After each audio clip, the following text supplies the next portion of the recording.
My name is Fred Higginbotham. Hi, Fred. I've lived in Polk County since '98.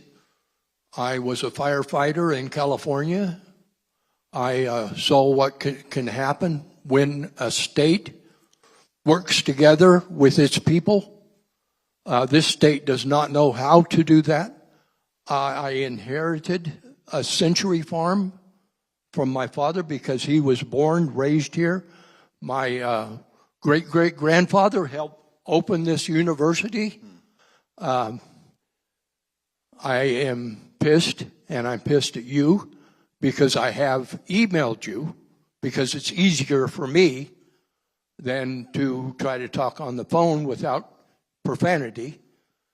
I would appreciate you taking your father's U.S. Constitution book, read it, study it, make your own lines underneath it, and get Trump out of office.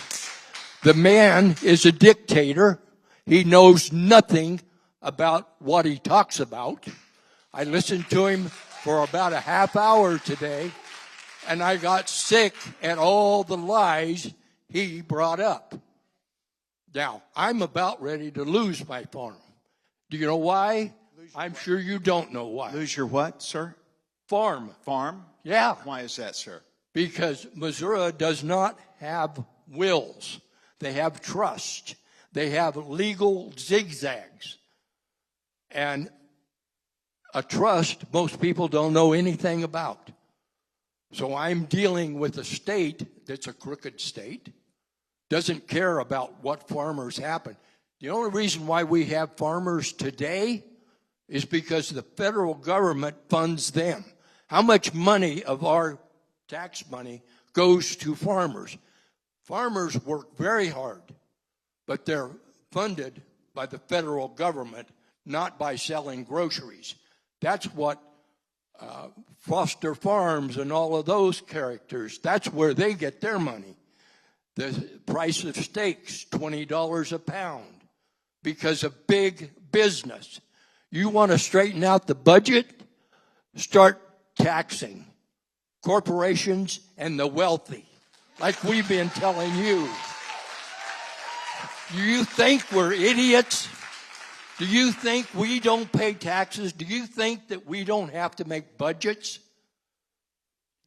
You talk about half-truths when I listen to you.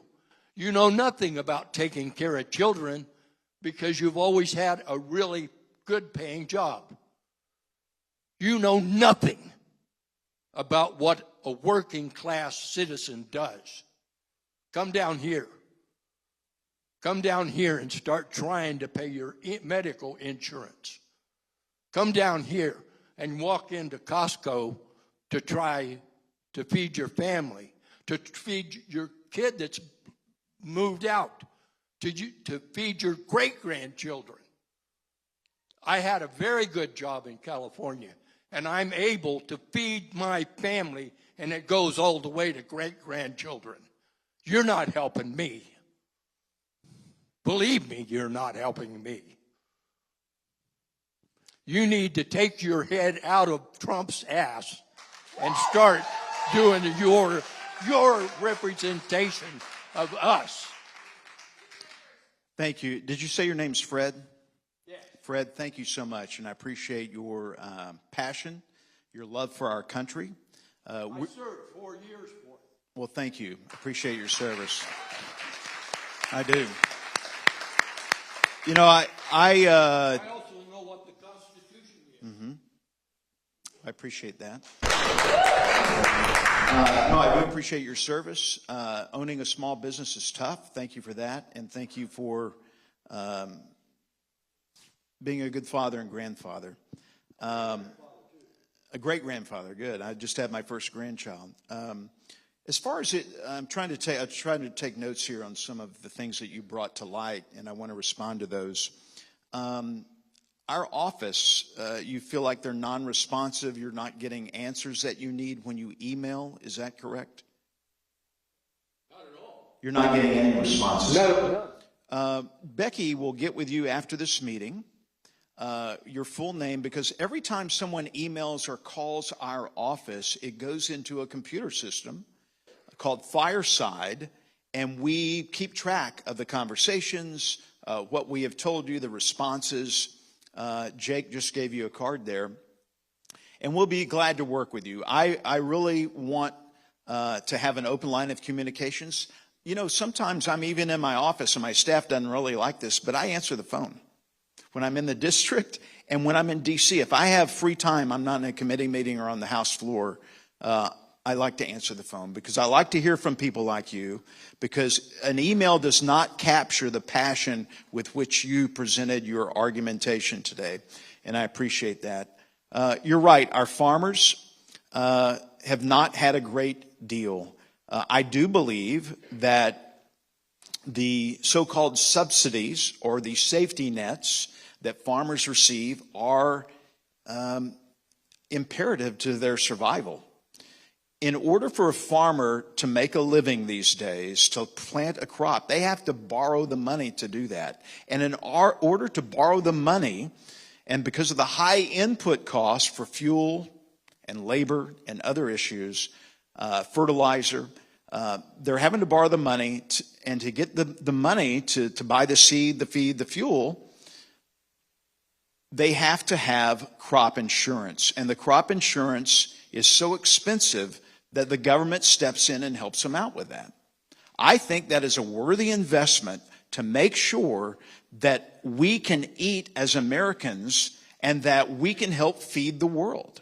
And I will stand by that. And that's why we had these programs expanded in the so-called One Big Beautiful Bill, H.R. 1, and I will stand by that. You were talking about state issues. We have two state legislators here. Maybe they'd be willing to talk with you after that, after tonight. I'm not an expert on taxes, but especially that sounded like a state issue from what you were speaking of. So Brad or Chris would be willing, I think, to talk with you tonight. Did that answer your questions? Okay. Look, let's have a show of hands here tonight. This ought to be fun. How many of you voted for Joe Biden? Okay. How many of you voted for Donald J. Trump? Okay. Probably a little more Biden than Trump, and that's fine. I voted for Trump. I'm not the best of friends with Trump. I've met him maybe 5 or 6 times. He's a totally different person in person than you would see on television. He's almost 80 years old. If you think I'm going to change Donald J. Trump, I have got. Say that again. Quit letting him get by with unconstitutional items such as arming the National Guard. All right, Fred, we're going to give the mic to somebody. Where's the mic? But I do want to answer this because Fred brings up an important point that I knew we would get to tonight, and that is the National Guard.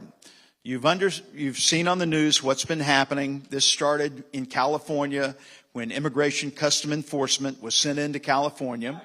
ICE, yes, sir, ICE, that's what it stands for. Immigration Custom Enforcement was sent into California to arrest and deport, eventually, through Homeland Security, criminal illegal aliens. And so they were, that's what they did. And others who are here illegal, other illegal aliens. Primarily, it started out with criminal illegal aliens. But look, Joe Biden has let 12 million illegal aliens into our sovereign nation. I think putting a lot of strain on our services for Medicaid and for Medicare. And so we've got to make sure, and health care and other services, we've got to make sure that if you're here illegally, and Homeland Security has given these individuals a chance to go back and do it the right way. Go wait in line.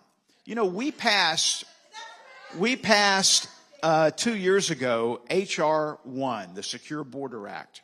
I don't know if you heard about it, but it funded finishing the wall. It reinstated Remain in Mexico, where if you're applying for amnesty, and there are legitimate amnesty concerns, believe me, I get that, but only about 15% of them are legitimate, and you should stay in your home country or Mexico until those are adjudicated.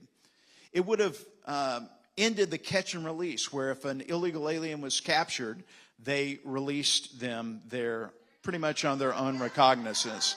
And so H.R. 1, the Secure Border Act, would have done that. But guess what, folks? We passed it. It got over to the Senate, and Chuck Schumer sat on it. He didn't do anything with it. And then lo and behold, around this time last year, maybe a little bit earlier, they came up with a new so-called bipartisan plan, which the media spun as Trump telling us not to vote for it. That was not true. I never heard anything from Trump. Our leadership, I told them. And so the flaw in that was, Fred and others, is that it would have allowed 5,000 illegal aliens a day still into our country. It was not a good plan. You see, I think folks in the 4th Congressional District in Missouri and America in general, they want a secure border. They want a secure America. They want secure streets. They want a secure economy. We don't have all those yet, but we do have, for the most part, a secure border. We can't start working, and we could not start working on immigration reform until we fix the hole in the boat. And that's what Donald Trump did. He fixed the hole in the boat. And so now we can start looking at some of these programs. We can start looking at some of these programs to change some of our immigration policies. We were just at a farm today down in Cass County. They grow a lot of mums that you would buy at Costco or Ace Hardware. I think there was 100,000 of these mums. They're going to start shipping out for fall.